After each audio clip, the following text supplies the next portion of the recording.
किसनरावांचा एकुलता एक मुलगा होता, पण त्याच्या बायकोला किसनरावांसोबत राहणे पसंत नव्हते. म्हणून ते किसनरावांना खूप त्रास द्यायचे. एक दिवस ती असंच कार्तिकला म्हणत होती की दिवसभर बाबांच्या खोलीच्या बाहेर पहारा देत बसणार आहात का?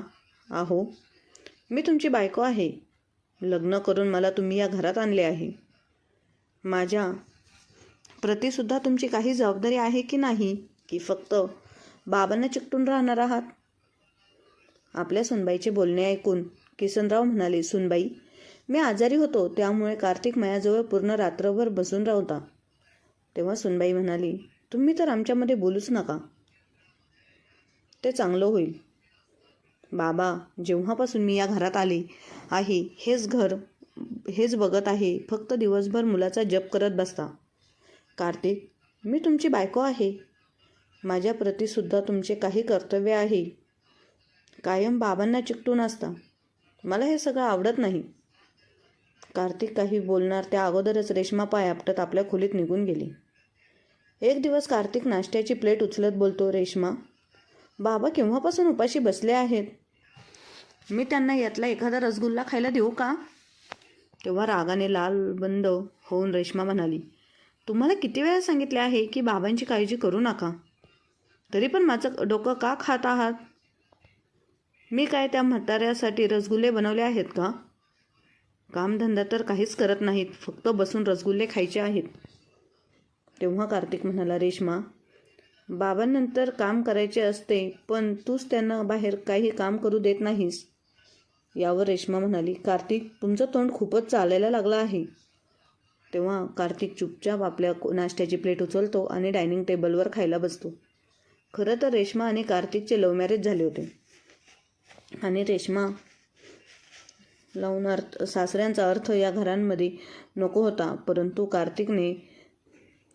कार्तिकने तिला खोटे सांगितलं होतं की ते वडील नाही. परंतु जेव्हा त्यांचे लग्न होऊन ती घरी आली तेव्हा सासऱ्यांनी तिचे स्वागत केले होते. तेव्हा रेश्माला रागाने लालबुंद झाली होती आणि खोलीत जाताच सगळे कपडे सामान इकडे तिकडे फेकू लागली. कार्तिकला म्हणाली, तुम्ही माझ्यासोबत खोटं बोलून कोर्ट मॅरेज केलं होतं की तुमचे वडील या जगात नाही आहे, पण तुमचे वडील तर जिवंत आहेत. सकाळी सकाळी उठून मला त्यांना चहा देणं, दिवसभर त्यांच्या मागेपुढे करणं मला अजिबात आवडत नाही. मला कोणत्याच म्हाताऱ्या माणसांच्या पुढे पुढे करायला आवडत नाही. ज्या दिवसापासून रेश्माचे लग्न कार्तिकसोबत झाले होते त्या दिवसापासून रेश्मा आपल्या सासऱ्यांना त्रास देत होती, पण किसनराव पाटील आपल्या मुलीसारखं मानत होते. तिच्या कामांमध्ये ते कधी पाटी करत नव्हते. तिला हवं तसं ते करून देत होते. तिला सगळं स्वातंत्र्य किसनरावांनी दिलं होतं, परंतु रेश्माला सासरे सहन होत नव्हते. तिला तुमच्यासोबत राहायचं नव्हतं. कार्तिक, नाही, तुला खोटं सांगून तुझ्यासोबत लग्न केलं होतं, परंतु कार्तिकचे आपल्या वडिलांवर प्रेम होते. आज रेश्माचा वाढदिवस होता, त्यामुळे रेश्माने आज खूप तयारी केली होती. वेगवेगळ्या प्रकारचे पदार्थ मागवले होते. समोसा, गुलाबजामुन, बर्फी, रसगुल्ला, माहीत नाही काय काय. संध्याकाळी छोटीशी पार्टी होती, ज्यामध्ये रेश्माचे काही खास नातेवाईक आणि मैत्रिणी येणार होत्या. रेश्माने प्लेट उचललं आणि त्यात भात आणि मसाला टाकून आपल्या पतीला कार्तिकला म्हणाली, जाऊन हा नाश्ता म्हाताऱ्याला देऊन या. कार्तिकसुद्धा चुपचाप वडिलांच्या खोलीत ते जेवणाचे ताट घेऊन पोचला तेव्हा वडील दरवाजाजवळच उभे होते, कारण किसनरावांना खूप जोरात भूक लागली होती. भुकेने व्याकुळ झालेल्या किसनराव आपल्या मुलाला समोर पाहून खूप खुश होतात आणि जेवणाचे ताट घेऊन म्हणाले, बाळा, काय घेऊन आला आहेस? आज तर सुनबाईंचा वाढदिवस आहे. काहीतरी खास घेऊन आला असशील ना? रसगुल्ल्यांचा सुगंध तर खूप पूर्ण घरभर पसरला आहे आणि मला रसगुल्ला खूपच आवडतात बघ. दे इकडे ताट आणि बस माझ्याजवळ. तेव्हा कार्तिक म्हणाला, नाही बाबा, मी ते जास्त वेळ बसलो तर रेश्मा रागराग करेल. आज तिचा वाढदिवस आहे, त्यामुळे मला तिचा मूड खराब करायचा नाही. हे घ्या, तुम्ही खाऊन घ्या. ताटात भात आणि मसाला पाहून तर किसनरावांची भूकच मेली. ताट पाहत असताना त्यांच्या डोळ्यात अश्रू आले होते. कार्तिक म्हणाला, बाबा, आज रेश्माने समोसा, गुलाबजामुन, रसगुल्ला अजून काही बनवले आहे. कार्तिकचे हे बोलणे ऐकताच किसनरावांच्या तोंडाला पाणी सुटले. त्यांना रसगुल्ला खूपच खाऊशी वाटलं. कितीतरी आठवड्यांपासून ते भात मसाला, भाकरी, लोणचं खाऊन खाऊन कंटाळा आला होता. जेव्हापासून किसनराव म्हणाले, पण बाळा, तू माझ्यासाठी काहीच गोड घेऊन आला नाहीस. एक रसगुल्ला तरी घेऊन यायचं होतं.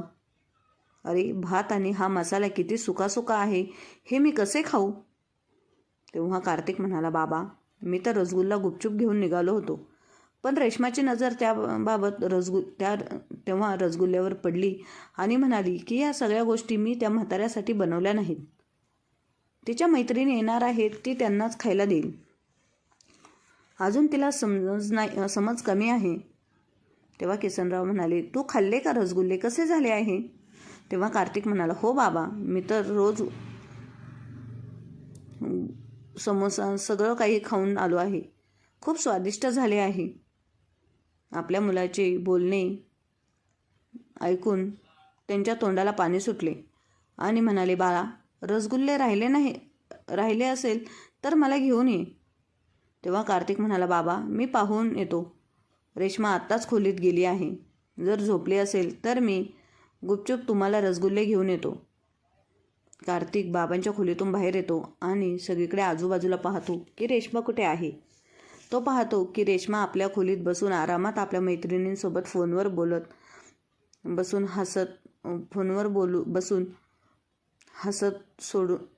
हसून बोलत होती. तेव्हा कार्तिक गुपचूप किचनमध्ये जातो आणि आपल्या हातात रसगुल्ला घेऊन बाबांच्या खोलीत गुपचूप जातो आणि बाबांना देतो. बाबा आपल्या तोंडात एकदाच टाकतात. तेव्हा कार्तिक म्हणतो, काय बाबा, एवढा मोठा रसगुल्ला एकदाच तोंडात टाकलात?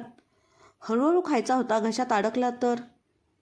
किसनराव रसगुल्ला संपवतात आणि आपल्या मुलाला म्हणतात, बाळा, खरंच रसगुल्ला खूपच स्वादिष्ट बनला आहे. मला अजून खायचे मन करत आहे. आता एक काम कर बाळा, जाऊन एक समोसा घेऊन ये.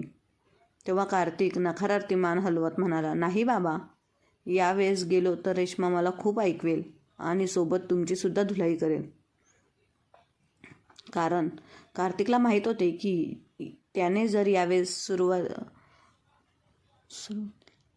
वडिलांची इच्छा पूर्ण केली आणि रेश्माने पाहिले तर बाबांना एक रसगुल्ल्याच्या बदल्यात कितीतरी दिवस उपाशी राहावे लागेल. कारण रेश्मा हेच करत आली होती आणि बाबांना एका खोलीत बंद करून ठेवत असायची.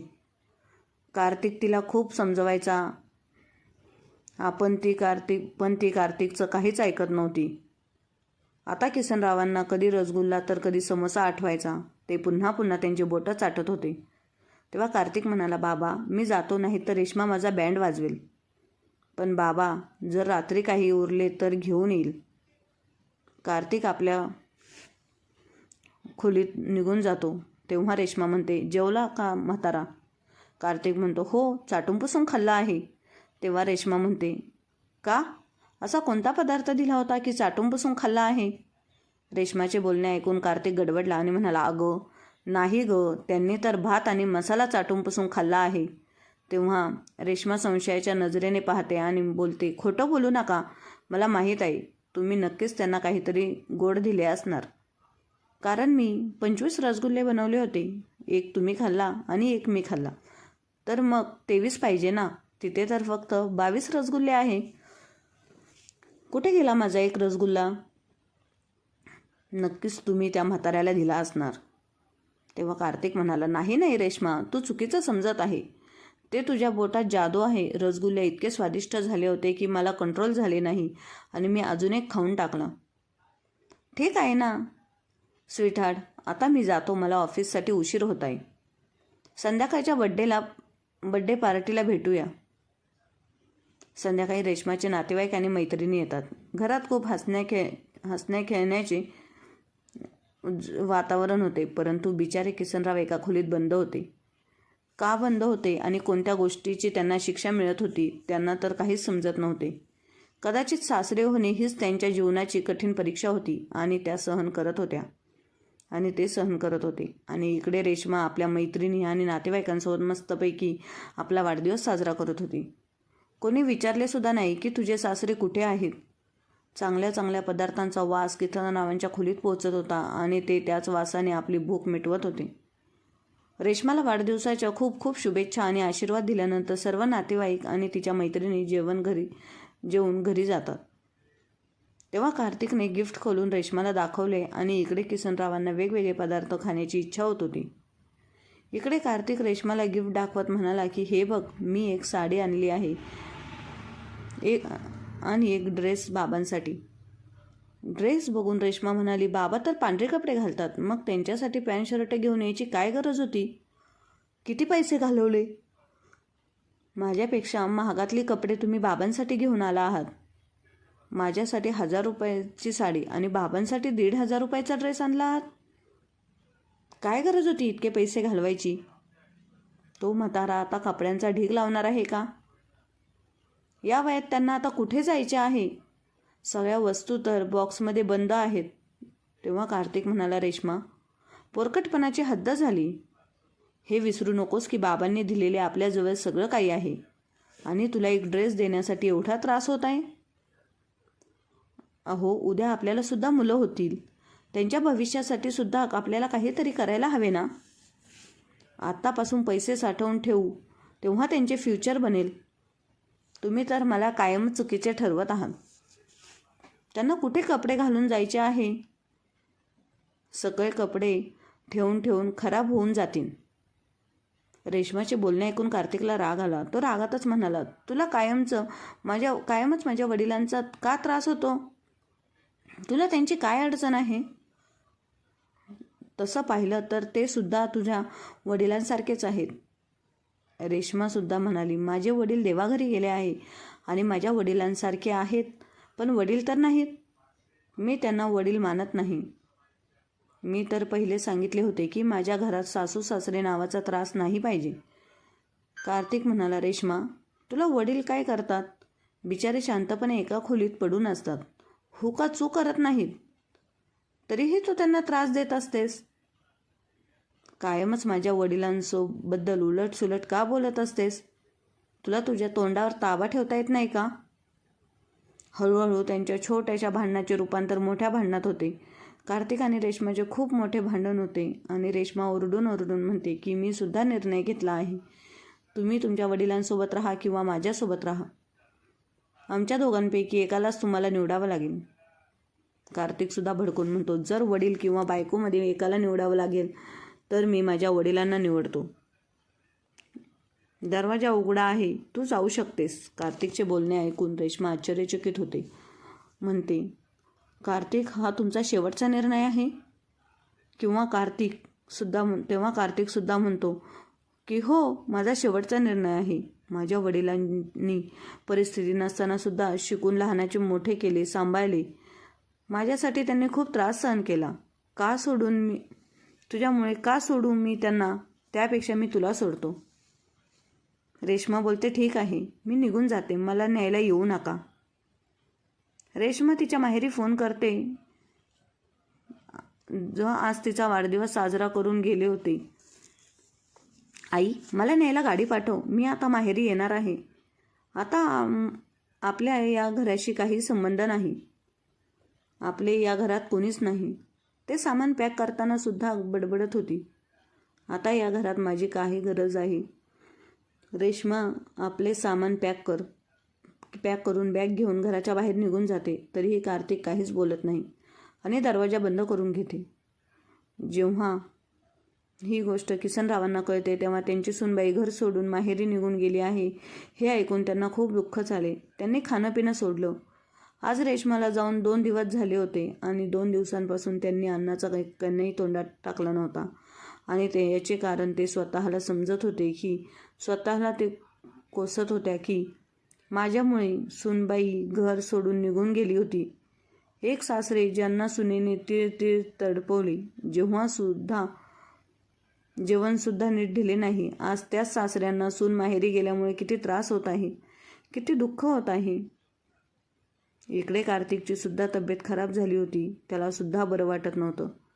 कार्तिकने खूप वेळा तिला फोन ट्राय केला, परंतु रेश्माने रागात फोन उचलला नाही.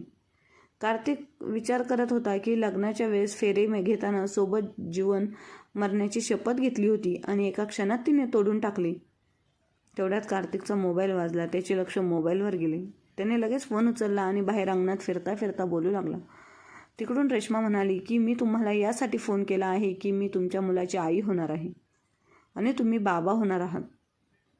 रेश्माचे बोलणे ऐकून कार्तिकला खूप आनंद झाला. तो फोनवरच तिची माफी मागू लागला आणि म्हणाला, रेश्मा, आता हट्ट सोडून दे, राग सोड आणि आपल्या घरी परत ये. मी तुझ्याशिवाय राहू शकत नाही आणि इथे सुद्धा जसे आहे तसेच आहे. सगळे तुझी आठवण काढत आहेत. रेश्मा म्हणाली, नाही कार्तिक, आता खूप उशीर झाला आहे. जर तुमचे वडील तिथे राहणार असेल तर मी त्या घरात अजिबात येणार नाही. मी त्या घरात पाऊलसुद्धा टाकणार नाही. आता तुम्हालाच निर्णय घ्यावा लागेल. कार्तिक म्हणाला, माझा निर्णय तोच आहे रेश्मा. बोलता बोलता कार्तिक म्हणाला आणि त्याच्या तोंडून अजून शब्द निघालेच नाहीत. तो तर आता कात्रीत सापडला होता. नाही, तो त्याच्या पत्नीला सोडू शकत नव्हता. आपल्या वडिलांना त्याला आता चहूबाजूला अंधारच अंधार दिसत होता. काय करायचं? तो त्याच्या वडिलांची खूप इज्जत करत होता, परंतु तो आज काहीच निर्णय घेऊ शकत नव्हता. त्याच्या हसते खेळते जीवन नरकासारखे झाले होते. काहीच आनंद नव्हता. कार्तिक अंगणामधून घरामध्ये गेला तर त्याचे वडील दरवाजाच्या मागे उभे राहून सगळं काही ऐकत होते आणि कार्तिकला पाहून ते गडबडले. किसनराव कार्तिकला म्हणाले, बाळा, तू बाप होणार आहेस आणि मी आजोबा. पण हे आजोबा इतके कमनशिबी आहेत की मी माझ्या नातवाला माझ्या मांडीवर सुद्धा खेळू शकत नाही. त्याला प्रेमसुद्धा देऊ शकत नाही. सुनबाईची हीच इच्छा आहे ना, मी इथे राहू नको तर बाळा, मी इथून दुसरीकडे निघून जातो. आपल्या बापाचे बोलणे ऐकून कार्तिक म्हणाला, नाही बाबा, तुम्ही असे काहीच करणार नाही. किसनरावांनी निर्णय घेतला होता की ते वृद्धाश्रमामध्ये जाणार, पण मुलाचे आणि सुनेचे जीवन नरक होऊ देणार नाहीत. त्या दोघांच्यामध्ये येणार नाही. ते आपल्या मुलाचे घर तुटताना पाहू शकत नव्हते. किसनराव आपल्या मुलाला म्हणाले, बाळा, तू माझी चिंता करू नकोस. तू मला वृद्धाश्रमामध्ये सोडू नये. मी त्यावर कार्तिक म्हणाला, बाबा, तुम्ही वेडे झाले आहेत का? तुम्ही तुमचे घर सोडून वृद्धाश्रमांमध्ये का जाणार? तुम्ही अनाथ आहेत का? तुम्ही या घराचे मालक आहे. मी असे कसे होऊ देणार नाही आणि तुम्ही असे परत बोलू नका. चांगलं झालं असतं जर मी त्यावेळेस तुमचं ऐकले असते आणि तुमच्या विरोधात जाऊन रेश्मासोबत लग्न केलं नसते तर आज आपल्याला हा दिवस पाहायला लागला नसता. रेश्मा म्हणाली, बाळा, ती तुझी पत्नी आहे. तिच्या विरोधात तुला असे बोलायला शोभत नाही. बाबा, आता मी ऑफिसला निघाली आहे. किसनराव म्हणाले, ऑफिसवरून आल्यानंतर सुनबाई घरात पाहिजे. तुला माझी शपथ आहे. जा बाळा, तिला मनव, तिचा रुसवा काढ. आता ती आई होणार आहे. या घराला तिचं वारस देणार आहे. कार्तिक गुपचाप ऑफिसला निघून गेला, परंतु संध्याकाळी ऑफिसवरून परत आल्यानंतर त्याचे वडील त्याला खोलीत दिसले होत नाही. त्याच्या खोलीत फक्त एक पत्र मिळाले, ज्यामध्ये लिहिलेले होते की बाळा, मी जात आहे. मला शोधण्याचा प्रयत्न करू नकोस. जेव्हा त्यांनी हे पत्र वाचले तेव्हा तो खूप हैराण झाला होता. त्याला आता समजत नव्हते की आता काय करायचे. वडिलांना शोधायचे की आपल्या पत्नीला घरी आणायचे. त्याच्या वडिलांनी त्याला स्वतःची शपथ दिली होती आणि मग कार्तिक आपल्या पत्नीला आणण्यासाठी तिच्या घरी गेला. आणि जेव्हा रेश्मा घरी आली तेव्हा ती खूप खुश होती, कारण तिचे सासरे घर सोडून निघून गेले होते. आता त्या आरामात आपले जीवन जगू शकत होती. हळूहळू कार्तिक आणि रेश्माचे जीवन सामान्य होत गेले आणि ते एकमेकांसोबत खूप खुश होते. इकडे किसनराव वृद्धाश्रमामध्ये आपल्या मुलाचे खूप आठवण काढत होते. रडत होते की माझा मुलगा त्रासात असेल, कारण मी त्याला सांगितलेच नाही की मी कुठे आहे, कोणत्या अवस्थेत आहे आणि त्याने मला शोधण्याचा सुद्धा खूप प्रयत्न केला असेल, पण त्याला मी सापडलंच नसेल. किसनराव तिथे कोणासोबतच बोलत नसायचे. वयाचे असणारे सगळेच जण किसनरावांसोबत बोलण्याचा प्रयत्न करायचे, परंतु ते काहीच बोलत नव्हते. ते शांत पडून राहत होते. फक्त खिडकीच्या बाहेर एकटक पाहत बसायचे किंवा कदाचित माझा मुलगा शोधत इथे येईल. इकडे रेश्मा आपल्या येणाऱ्या बाळाबद्दल खूपच आनंदित होती. रोज त्यांच्यासाठी नवीन नवीन कपडे खरेदी करायची, शॉपिंग करायची, खूप मजेत आपले जीवन जगायचंच होती. काही दिवसानंतर दिवाळीचा सण येणार होता आणि वृद्धाश्रमामधले काही जण आपल्या घरी दिवाळीमध्ये आपल्या मुलाच्या सुनेच्या घरी भेटायला जाणार होते. त्यामुळे किसनरावांनी सुद्धा खूप इच्छा झाली की आपल्या मुलाला एकदा तरी भेटावे, कारण ते न सांगताच घर सोडून निघून गेले होते. वृद्धाश्रमातून 1 तासाची सुट्टी घेऊन ते आपल्या मुलाच्या आणि सुनेच्या घरी पोहोचले. तेव्हा त्यांनी पाहिले की त्यांच्या घरी खूपच पाहुण्यांची ये-जा होती. आजूबाजूला चौकशी केल्यानंतर किसनरावांना कळाले की त्यांच्या सुनेची ओटी भरण आहे आणि त्या खूप पाहुणे आले आहेत. आचारी लोक जेवण बनवत होते आणि नोकर चाकर साफसफाई करत होते. किसनरावांनी विचार केला की जर त्यांच्या सुनेने त्यांना पाहिले तर उगाच राग करेल. त्यामुळे त्यांनी कामवालीची साडी नेसली आणि डोक्यावर पदर घेऊन घरामध्ये घुसले. किसनराव सुद्धा विचार करत होते की काय नशीब आहे माझ्या स्वतःच्या घरात असं वेश बदलून जायला लागत आहे. मुलाच्या आणि सुनेच्या खोलीत बाहेर जाऊन घेऊन ते कचरा काढू लागतात. तेव्हा त्यांनी जे ऐकले ते ऐकून तर त्यांचे डोळेच मोठे झाले. त्यांच्या पायाखालची जमीनच सरकली, कारण त्यांचा मुलगा कार्तिक जोरजोरात हसून आपल्या पत्नीला रेश्माला म्हणत होता की आपण सुद्धा कायम मस्त खेळ खेळला आहे, किती जबरदस्त नाटक केले आहे, फक्त वडिलांना या घरातून बाहेर काढण्यासाठी, आणि वडिलांना पूर्ण सत्य माहिती सुद्धा पडले नाही. तेव्हा ते विचार करत होते की मुलगा माझ्यावर खूप प्रेम करतो, माझा मुलगा मला घरातच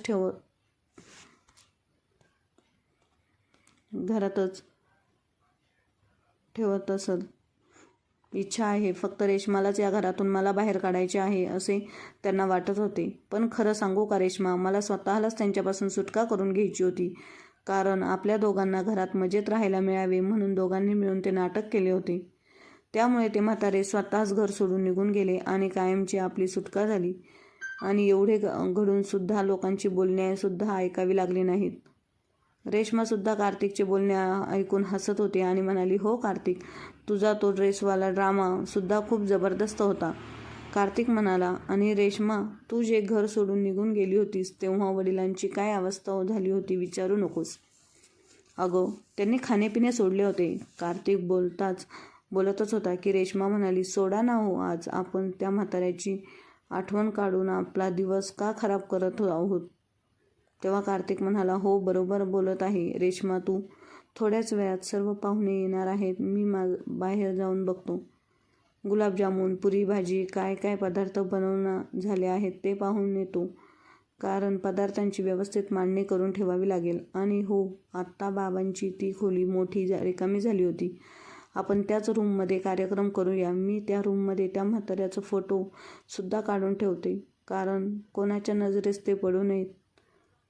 नाही तर लोक विचारतील की बाबा कुठे आहे. बरं झालं या घरातील कटकट निघून गेली. आता आपल्याला तो या घरातील नाराज चेहरा सुद्धा पाहावा लागणार नाही. कार्तिक आता आपल्या बाबांच्या खोलीमध्ये जाऊन एकत्र असणारा बाबांचा आणि आईचा फोटो काढून खाली टाकतो आणि बाबांचे कपाट उघडून त्यातून त्यांचा ड्रेस काढतो आणि रेश्माला म्हणतो, स्वीटार्ट, हा ड्रेस मी आता फेकून देतो. किंवा रेश्मा खूपच खुश होती. दोघांच्या आनंदाला तर पारावरच उरलं नव्हतं. परंतु बाहेर उभे असलेले किसनराव आपल्या मुलाची अशी गृहस्थ म्हणून पाहून खूप रडायला येतच होते. ते विचार करत होते की मला असे वाटत होते की माझा मुलगा माझ्या आठवणीमध्ये तडफडत असेल, पण इथे तर त्याच्या बायकोसोबत ऐश करत आहे आणि मी मात्र वृद्धाश्रमात रडून रडून कसे तरी दिवस ढकलत होते. माझा मुलगा इतका नालायक निघाला आहे आणि अशा मुलांसाठी मी अश्रू ढळत होते. पण बरे झाले, माझ्या मुलाचे सत्य समाजासमोर आले. तेवढ्यात रेश्मा किसनरावांजवळ आली आणि म्हणाली, हा फोटो घ्या आणि त्या बाहेरच्या डस्टबिनमध्ये फेकून द्या. एवढेच बोलून रेश्मा आपल्या रूममध्ये तयार झाली निघून जाते. किसनरावांनी आपल्या चेहऱ्यावरून पदर घेतला होता, त्यामुळे रेश्मा त्यांना ओळखू शकले नाही. किसनराव एकदा त्या फोटोमधल्या आपल्या पत्नीचा फोटो पाहतात आणि शेवटी किसनराव फोटो फ्रेम बाहेरच्या डस्टबिनमध्ये फेकून देतात आणि आपल्या डोळ्यातील अश्रू पुसून ते आपल्या मुलाला आणि सुनीला सुद्धा कायमचे आपल्या हृदयातून काढून फेकून देतात. मग तो थोड्या वेळाने आपल्या खोलीमध्ये जातात आणि तिथून निघून पुन्हा वृद्धाश्रमात परत येतात. परंतु किसनरावांना पाहून वृद्धाश्रमातील लोक आश्चर्यचकित झाले होते, कारण किसनराव पहिल्यापेक्षा खूप खुश होते. त्यांच्या चेहऱ्यावर एक वेगळी चमक झाली होती आणि त्यांचे बदललेले वागणे पाहून सर्वांनाच आश्चर्य वाटले होते. जर इकडे रेश्मा आणि कार्तिक दोघे मिळून आपल्या येणाऱ्या बाळाच्या आनंदात चांगली मस्तपैकी पार्टी करतात. दोघेही ती पार्टी खूप एन्जॉय करतात. शेवटी वेळ अशीच निघून जाते आणि रेश्माच्या डिलिव्हरीची जवळ वेळ आली. पण नशिबाला काहीतरी वेगळंच मान्य होते. गर्भाशयामध्ये बाळाच्या गळ्याला नाल्याने वेढा मारला होता आणि त्यामुळे बाळाला श्वास घ्यायला त्रास होत होता आणि त्यात भर म्हणून तिचे ब्लिडिंग खूप होऊ लागले. बाळाचे ठोकेसुद्धा वर होते. डॉक्टरांनी लगेच ऑपरेशन करायला सांगितले आणि म्हणाले की लगेच ऑपरेशन केले नाही आईच्या जीवाला आणि बाळाच्या जीवाला धोका होऊ शकतो. पण बाळाने तर गर्भात जीव सोडला होता. कार्तिक रेश्माला बोलवण्याचा निर्णय घेत होता. या सगळ्या धावपळीत आणि ऑपरेशनमध्ये त्यांचा खूप पैसा खर्च झाला. खूप ब्लिडिंग झाल्यामुळे आणि बाळाला नाळीचा वेढा असल्यामुळे ऑपरेशन लगेच करायला लागले. त्यामुळे बाहेरच्या देशातून डॉक्टरांचा सल्ला घ्यावा लागला होता. त्यांना बोलवावे लागत होते. त्या ऑपरेशनमध्ये कार्तिकची जमापुंजी खर्च झाली होती. थोडक्यात काय तर कार्तिक आता रस्त्यावरच आला होता. खूप दिवसांपासून ऑफिसला सुट्टी घेतल्यामुळे त्याला ऑफिसमधून काढण्यात आले. आता तर त्याला नोकरीतून हात धुवायला लागला होता. रेश्मा पूर्ण 20 दिवस हॉस्पिटलमध्ये ॲडमिट झाली होती. तिचे थोडाफार तिच्या माहेरच्यांनी खर्च केला होता.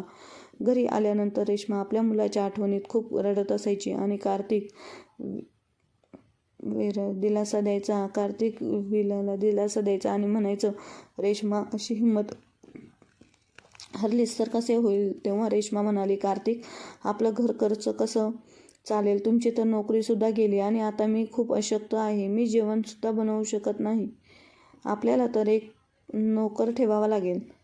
जर बाबा असते तर कदाचित या वाईट परिस्थितीमध्ये त्यांनी आपली मदत केली असती. माझी आईसुद्धा आता आपल्याला काही मदत करू शकत नाही आणि मी माझ्या माहेरच्या लोकांकडे मदत मागू शकत नाही. एकटे आई तरी काय करेल.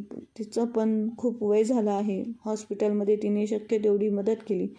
कार्तिक आता काय करायचे. तेव्हा कार्तिक म्हणाला, चिंता करू नकोस रेश्मा. जोपर्यंत नोकरी मिळत नाही तोपर्यंत आपण या मोठ्या घराला रेंटवर देऊ. त्यामुळे काही दिवस तरी आपले चांगले जातील आणि तुझ्या औषधांचा खर्च सुटेल. तेवढ्यात दरवाजाची बेल वाजली. कार्तिकने दरवाजा उघडला तर दरवाजात एक माणूस उभा होता. त्याच्या हातामध्ये एक लिफाफा होता. तो माणूस म्हणाला, मिस्टर कार्तिक आहेर तुम्हीच का. हो मीच आहे. तुम्ही कोण आहात. तो माणूस म्हणाला, हा लिफाफा घ्या आणि तो उघडून तुम्हीच बघा. कार्तिक लिफाफा उघडून पाहतो तर त्याला घर खाली करण्याची नोटीस आलेली असते. कार्तिक आश्चर्याने म्हणतो, तुम्ही कोण आहात. तुमची अक्कल ठिकाणावर आहे का. हे तर माझे आहे आणि तुम्ही कोण मला सांगणार की हे घर खाली करा. तेवढ्यात रेश्मा म्हणते की हे घर आमच्या मालकीचे आहे आणि तुम्ही आम्हाला हे घर खाली करायला सांगत आहात. ही नोटीस कोणी पाठवली आहे. त्यावर तो वकील माणूस म्हणतो की तुमचे बाबा किसनरावांनी. त्यांनी असे सुद्धा म्हटले आहे की हे घर तुम्ही लोकांनी जबरदस्ती त्यांच्याकडून काढून घेतले. त्यावर रेश्मा लगेच म्हणाली, अहो कोण किसनराव. ते तर या जगात नाहीत. तेवढ्यात किसनराव टाळ्या वाजवत आतमध्ये येतात आणि म्हणतात, अरे जिवंत सासऱ्याला सुद्धा तुम्ही मारलेत का. मी अजूनही जिवंत आहे आणि हे घर तुम्हा लोकांना खाली करायचं लागेल. किसनरावांना पाहिल्याबरोबर रेश्मा म्हणते, बाबा आम्ही तुमचीच मुले आहोत ना आणि तुमच्याकडे तर घराची कागदपत्र नाहीत. मग तुम्ही हे घर कसे आम्हाला खाली करायला कसे सांगू शकता. कार्तिकसुद्धा म्हणाला, हो घराचे कागदपत्र तर आमच्याकडे आहेत. आणि बाबा ते रेश्माचे बोलणे राहू द्या. तुम्ही पाहिले सांगा. तुम्ही न सांगता कुठे गेला होतात. मी तुम्हाला किती शोधले. आता एवढ्या दिवसांनी भेटायला आला आहात आणि येऊन लगेच म्हणत आहेत की घर खाली करा. मी तुमच्या आठवणीमध्ये खूप रडत होतो, पण आता तुम्ही आले आहेत ना, आता मला खूप चांगलं वाटत आहे. कार्तिकचे बोलणे ऐकून किसनरावांनी त्यांच्या जोरात कानाखाली मारले आणि म्हणाले, मूर्ख. मला मूर्ख बनवण्याचे नाटक बंद कर आता. तुझे सर्व सत्य मला समजले आहे. अरे तुझ्यापेक्षा तर चांगली रेश्मा आहे. ती माझ्या तोंडावर तरी बोलत होती, पण तू पाठीमागून खंजीर खूप लसलास.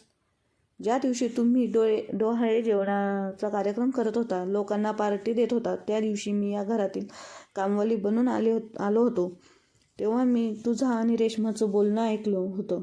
जेव्हा रेश्माने माझाच फोटो मला डस्टबिनमध्ये टाकण्यास सांगितला, तेव्हा मी माझ्या रूममध्ये जाऊन घराची सर्व कागदपत्रे घेतली, कारण हे घर माझ्या वडिलांनी माझ्या नावावर केले होते. पण आता हे घर मी वृद्धाश्रमाच्या नावावर केले आहे आणि या घरामध्ये मला आता वृद्धाश्रम बनवायचे आहे. कारण एखाद्या मुलाने जर आपल्या आईवडिलांना घराबाहेर काढले तर कमीत कमी त्यांना राहण्यासाठी तरी एक छत तरी मिळेल. आता तुम्ही दोघे इथून जाऊ शकता. मला तुमच्या दोघांचाही चेहरा पाहायचा नाही. आपल्या वडिलांचे बोलणे ऐकून कार्तिकला तर मोठा धक्काच बसला. दोघांनीही लज्जेने मान खाली घातली, माफी मागत राहिले. परंतु किसनरावांनी त्यांना माफ केले नाही आणि नाईलाजाने ते दोघांना घर सोडून तिथून निघून जावे लागले आणि रस्त्यावरच भिकमारी बनवून इकडे तिकडे भटकत राहिले. तर मित्र आणि मैत्रिणींनो, किसनरावांनी आपल्या मुलाला आणि सुनेला जी शिक्षा दिली ती बरोबर आहे की चुकीची? किसनरावांनी त्यांना माफ करायला हवे होते का? आणि हो असेल तर तुमच्यासोबत असं झालं तर तुम्ही तुमच्या मुलांना माफ कराल का? आणि तुम्ही तुमच्या मुलांसोबत मग काय कराल? पण खरं सांगायचं तर मला असं वाटतं की किसनरावांनी जे केलं ते योग्यच केलं, कारण त्यांनी असं केलं नसतं तर मुलांना त्यांच्या वागण्याचा पश्चाताप कधीच झाला नसता आणि त्यांना त्यांची चूक कधीच समजली नसती. धन्यवाद.